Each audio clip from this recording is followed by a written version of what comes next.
हाय दोस्तों, नमस्कार। तिवारी एजुकेशन में आपका स्वागत है। मैं शैलेंद्र तिवारी आज आप लोगों के लिए बाल विकास शिक्षा शास्त्र का 2018 का मॉडल पेपर पेश कर रहा हूँ। और बहुत ही काम की चीज़ है, जिसमें कि बाल विकास के संपूर्ण 30 क्वेश्चन रहेंगे और एक एक करके आप लोग ध्यान से देखिए और सीखने की और लर्न करने की कोशिश करें। ठीक है दोस्तों, चलिए आइए शुरू करते हैं। नंबर 1 क्वेश्चन है, संज्ञानात्मक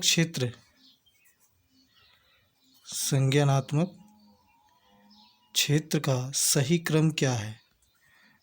तो पहला दिया है मूल्यांकन, अनुप्रयोग, विश्लेषण, संश्लेषण, अवबोध, ज्ञान। दूसरा दिया है मूल्यांकन, संश्लेषण, विश्लेषण, अनुप्रयोग, अवबोध, ज्ञान। तीसरा है ज्ञान, अनुप्रयोग, अवबोध, विश्लेषण, संश्लेषण, मूल्यांकन। चौथा है ज्ञान, अवबोध, अनुप्रयोग, विश्लेषण, संश्लेषण और मूल्यांकन। इसमें आपका चौथा नंबर क्वेश्चन पूर्णतः सत्य है। ठीक है, चलिए आगे चलते हैं। नंबर 2 क्वेश्चन है, निम्न में से कौन सा अच्छे शिक्षण की विशेषता नहीं है। तो इसमें जनतांत्रिक, सहानुभूतिपूर्ण, स्वेच्छाचारी, वांछनीय, सूचनाएं देने वाला। यहाँ पे आपको बोला जाए कि यदि कहा जाए, माना जाए तो हमें लगता है जनतांत्रिक नहीं हो सकता, सहानुभूतिपूर्ण भी नहीं हो सकता, स्वेच्छाचारी, ये मतलब ये तीनों हो सकते हैं। 1, 2 और 4 नंबर के जो ऑप्शन दिए गए हैं, ये तीनों हो सकते हैं। जबकि स्वेच्छाचारी गुण जो है अच्छे शिक्षण का गुण नहीं है। चलिए आगे चलते हैं। तो ये क्वेश्चन विकल्प नंबर 3 आपका सही है, पूर्णतः सत्य है। तीसरा नंबर क्वेश्चन है, अभिप्रेरण का प्रत्याशा सिद्धांत किसके द्वारा दिया गया है। तो मस्लो के द्वारा नहीं हो सकता,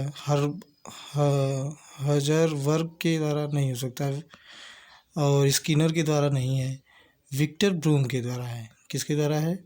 विक्टर ब्रूम के द्वारा। चौथा क्वेश्चन है, अग्रिम व्यवस्थापक प्रतिमान किस परिवार से संबंधित है। तो आपका देखिए, सामाजिक अंतःक्रिया, सूचना प्रक्रियाकरण, वैयक्तिक व्यवहार परिमार्जन।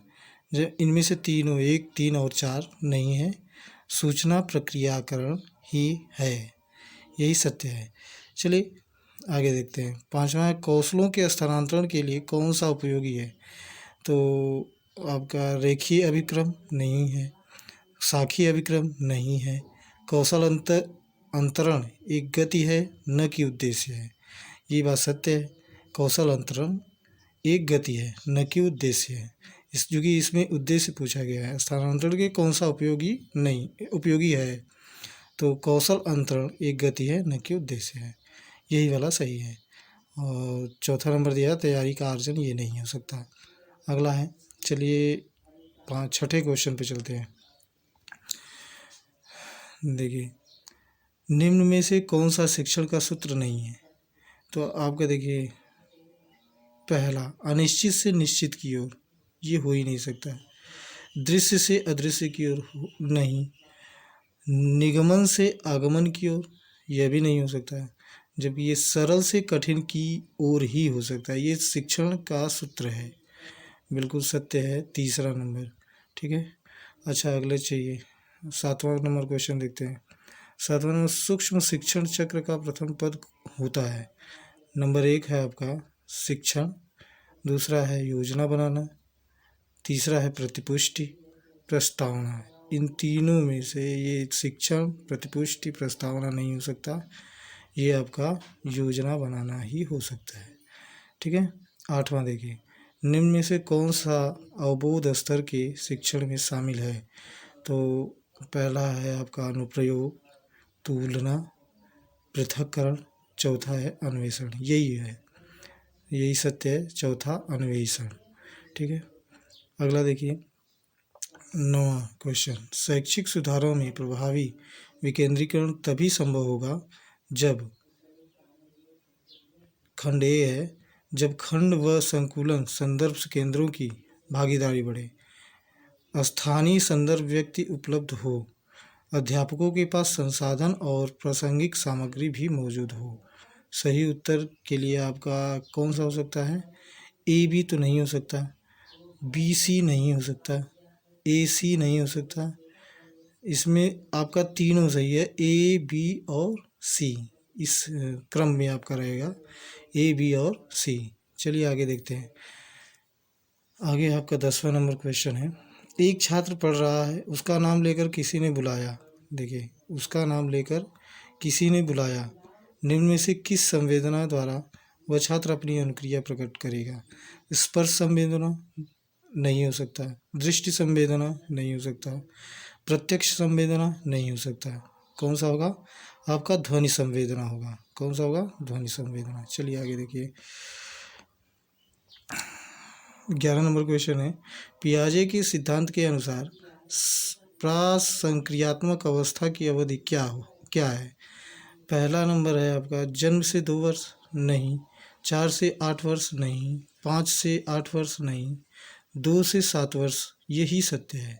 चूँकि पियाजे की संकल्पना आप लोग देखेंगे तो उसमें आप लोगों को समझ में आ जाएगा। ठीक है, तो देखिए आगे देखिए 12वां क्वेश्चन, निम्न में से कौन सी बात की बाल्यावस्था के बौद्धिक विकास की विशेषता नहीं है?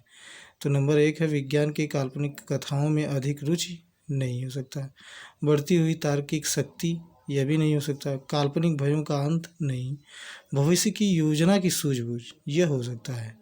कौन सी बात बाल्यावस्था के बौद्धिक विकास की विशेषता नहीं है?